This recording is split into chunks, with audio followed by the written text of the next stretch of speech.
নমস্কার বন্ধুরা, আজ আপনাদের নিয়ে যাব ঝাড়গ্রাম জেলার এক অপার সৌন্দর্যের ঠিকানায়, বেলপাহাড়ির ঘাগরা জলপ্রপাত।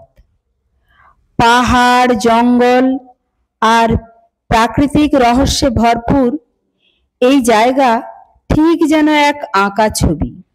চলুন ঘুরে আসি প্রকৃতির এই অপার বিস্ময়ের মাঝে। ঘাগরা জলপ্রপাত বেলপাহাড়ির অদূরে লোধাশুলি থেকে প্রায় 25 কিলোমিটার দূরে অবস্থিত। এখানে আস্তে আস্তে চোখে পড়বে ঘন শাল পিয়াল বনের সারি, লাল মাটির পথ আর ছোট ছোট পাহাড়ের ঢাল। ঝাড়খণ্ড সীমান্তে অবস্থিত হওয়ায় ছোটনাগপুর মালভূমির এক রুক্ষ অথচ মোহময় সৌন্দর্যের ছাপ এখানে স্পষ্ট। ঘাগরা ঝর্ণা হলো একটি মৌসুমী জলপ্রপাত, অর্থাৎ বর্ষাকালেই এর জলের ধারা সর্বাধিক। বরং বলা যায় বর্ষাকালে এই জলপ্রপাতটি ফুলে ফেঁপে ভয়ঙ্কর হয়ে ওঠে। তবে বছরের অন্য সময়েও এখানকার শিলার গঠন এবং ভূপ্রাকৃতিক বৈশিষ্ট্য একে আলাদা করে তোলে। এবার আসা যাক সবচেয়ে আকর্ষণীয় বিষয়, এখানকার পটহোল বা মন্থকূপ। পটহোল বলতে আমরা বুঝি প্রাকৃতিকভাবে গঠিত গোলাকার গভীর গর্ত। আপনারা দেখতেই পাচ্ছেন কিভাবে জলের ঘূর্ণি এই গর্তগুলোর সৃষ্টি করেছে। এই গর্তগুলো অর্থাৎ এই মন্থকূপ বা পটহোল নদী বা ঝর্ণার জলের ঘূর্ণির ফলে সৃষ্টি হয়। ইংরেজিতে একে বলে পটহোল, বাংলায় বলে মন্থকূপ। ঘাগরায় দেখা যায় বহু বছরের জলের ঘূর্ণন ও ঘর্ষণ ক্ষয়ক্রিয়ার ফলে এই পাথরগুলিতে এরকমই গভীর এবং চকচকে গর্ত তৈরি হয়েছে। কিছু গর্ত ছোট, আবার কিছু গর্ত এত গভীর যে মনে হবে কেউ যেন পাথরে ড্রিল করে ফেলে রেখেছে।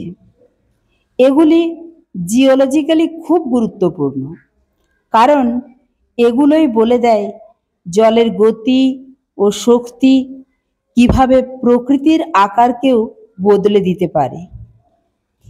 এই মন্থকূপগুলি গঠিত হয়েছে মূলত ক্ষয় প্রতিরোধী কঠিন আগ্নেয় শিলা, যেমন ব্যাসল্ট বা গ্রানাইট দ্বারা।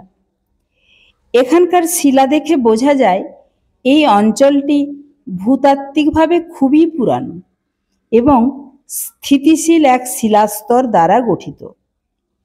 ঘাগরা শুধু একটি জলপ্রপাতই নয়, এটি একটি লাইভ জিওগ্রাফিক্যাল ল্যাবরেটরি, যেখানে প্রকৃতি নিজেই নিজের ছাঁচে শিলাকে গড়ে তুলেছে।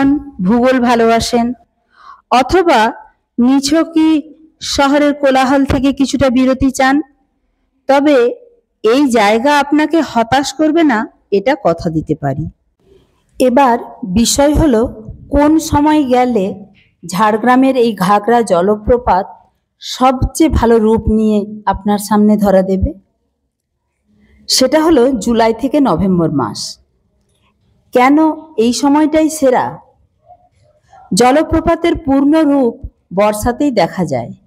বর্ষাকালে পাহাড়ি অঞ্চলে পর্যাপ্ত বৃষ্টি হয়, ফলে ঘাগরা জলপ্রপাতের জলধারা তখন খুব প্রবল, সুন্দর এবং প্রাণবন্ত হয়ে ওঠে। শীতকালে অর্থাৎ নভেম্বর পর্যন্ত সেই জলপ্রবাহ থাকে, তারপরে ধীরে ধীরে কমতে থাকে। এছাড়া রয়েছে প্রকৃতির সবুজ সৌন্দর্য তখন সর্বোচ্চে। বর্ষা শেষে আশেপাশের বন জঙ্গল গাছপালা একদম সবুজে ভরে যায়। প্রকৃতির রং যেন তখন নতুন করে প্রাণ ফিরে পায়। এছাড়া আবহাওয়াও থাকে মনোরম।